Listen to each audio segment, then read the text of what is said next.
ఫిబ్రవరి 16 నుండి రాత్రి 7:30 మీ ఈటీవీలో.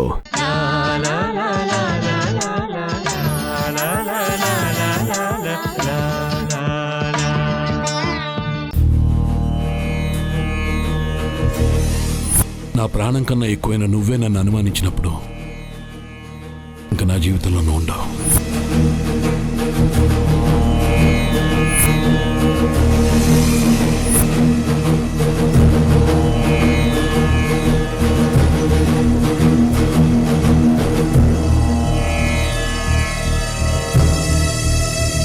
అమ్మా, అదేంటమ్మా, నువ్వింకా పడుకోలేదా? నిద్ర రావడం లేదమ్మా. ఏవేవో ఆలోచనలు బుర్ర నిండా తిరుగుతూనే ఉన్నాయి.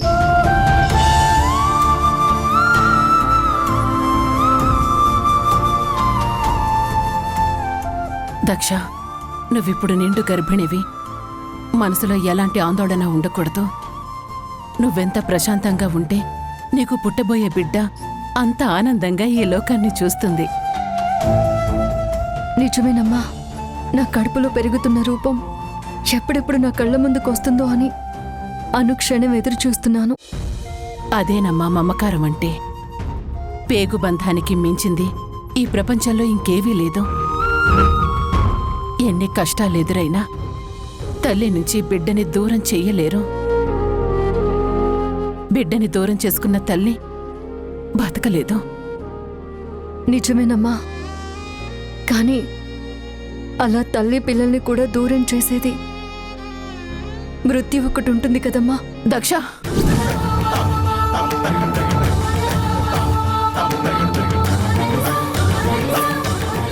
ఏంటమ్మా ఈ మాటలు? చెప్పాను కదా, ఇలాంటి సమయంలో అలాంటి మాటలు మాట్లాడకూడదని. మనం మాట్లాడుకున్నంత మాత్రాన అన్నీ జరిగిపోతాయా? మాట్లాడుకోకుండా ఆగిపోతే జరగవలసింది ఆగిపోతుందా? విధి రాత ఎలా ఉంటే అలా జరుగుతుంది కదమ్మా. చూడు దక్ష, వేదాంతం అనేది నా వయసు వాళ్ళు చెప్తే బావుంటుంది.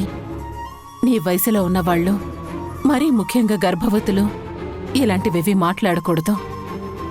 పిల్లల గురించి, వాళ్ళ భవిష్యత్తు గురించి ఆలోచించాలి.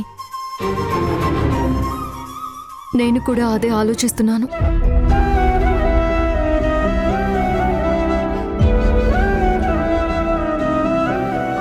కడుపులో పెరుగుతున్న ఈ రూపం మరికొన్ని రోజుల్లో ఈ ప్రపంచాన్ని చూస్తుంది.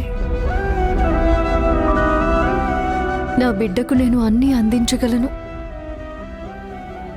కానీ నాన్నెక్కడా అని అడిగితే నా దగ్గర సమాధానం ఉండదు. అది ఎలా చెప్పాలో నాకు తెలియడం లేదు. దక్ష, భార్యాభర్తలు కలిస్తేనే మరో తరానికి నాంది పలుకుతారు. వాళ్ళిద్దరూ ఉంటేనే ఆ పిల్లలు ఆనందంగా ఉంటారు. కాని నువ్వు న్యాయం గురించి ఆలోచించి నీ జీవితానికి అన్యాయం చేసుకున్నావేమో అని నాకు బాధగా ఉంది. లేదమ్మా, ధర్మపీఠం మీద కూర్చునే ముందు నాన్నగారు చెప్పిన మాటలు నాకు గుర్తొచ్చేవి. అది అధికారం కాదు, పెద్ద బాధ్యత. ఆ పీఠం మీద కూర్చునే వాళ్ళకి ఆత్మీయత, అనురాగాలతో పాటు అన్నీ వదిలేయాలన్న గుణం కూడా ఉండాలని, ఎలాంటి పరిస్థితి ఎదురైనా ధర్మాన్ని మాత్రం వదలకూడదు అని నాన్నగారు చెప్పేవారు. ఇన్ని తరాలుగా ఈ బొబ్బిలి వంశం ప్రజల మన్ననల్ని పొందుతుంది అన్నా, వాళ్ళు మనల్ని దైవంగా చూస్తున్నారు అన్నా కారణం అదే కదా. కష్టం మన కుటుంబానికొచ్చినా ఎదుటి వాళ్ళకొచ్చినా మనం ఒకేలాగా స్పందిస్తామని, న్యాయం ఎవరికైనా ఒకేలాగా చేస్తామనే కదా. అలాంటప్పుడు నేను నా అనే స్వార్థంతో ఎలా ఆలోచిస్తాను? నిన్ను స్వార్థంతో ఆలోచించమనలేదమ్మా. మీ జీవితం గురించి నేను ఆలోచించాను, అందుకే అలా మాట్లాడాను. జరిగిపోయిన దాని గురించి తలుచుకుని ప్రయోజనం లేదమ్మా. భవిష్యత్ ఎలా ఉంటుంది అనే భయం కూడా నాకు లేదు. ఉన్నదంతా ఒక్కటే, మా అమ్మ నీడలో ఆనందంగా ఉండాలని.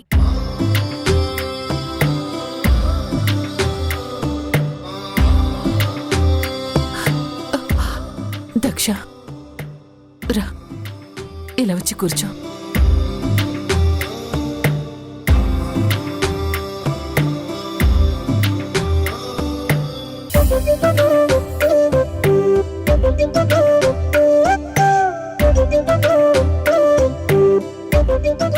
ఏంటమ్మా?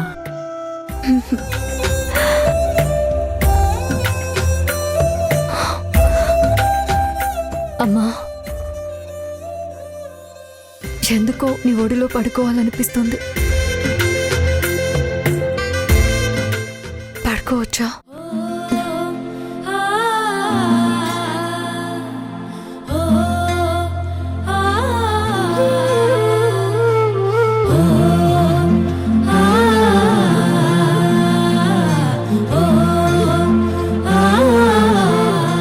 ఈ ప్రపంచంలో ఇంతకు మించిన ఆనందం ఇంకేముంటుంది?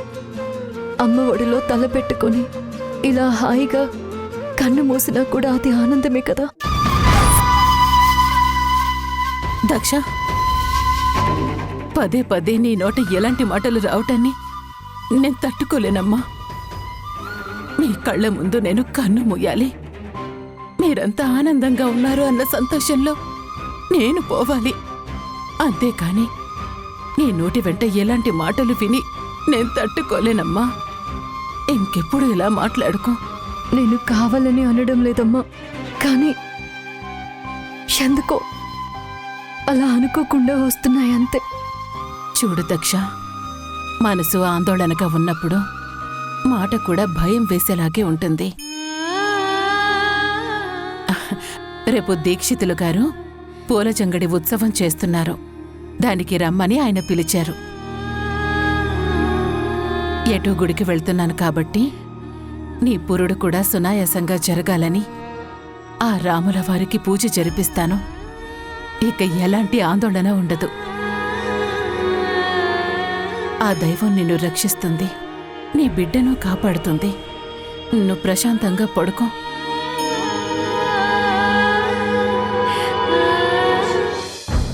చాలా సంతోషం అత్తయ్య. ఈ ఇంట్లో దాక్షాయణిని ఒంటరిగా ఉంచి మిమ్మల్ని ఎలా బయటికి పంపించాలనే అవకాశం కోసం ఎదురు చూస్తున్నాను. ఇన్నాళ్ళకు ఆ అవకాశం చిక్కింది. మీరు గుడికి వెళ్ళి మొక్కుకోండి, ఇక్కడ నేను చేయవలసింది చేస్తాను.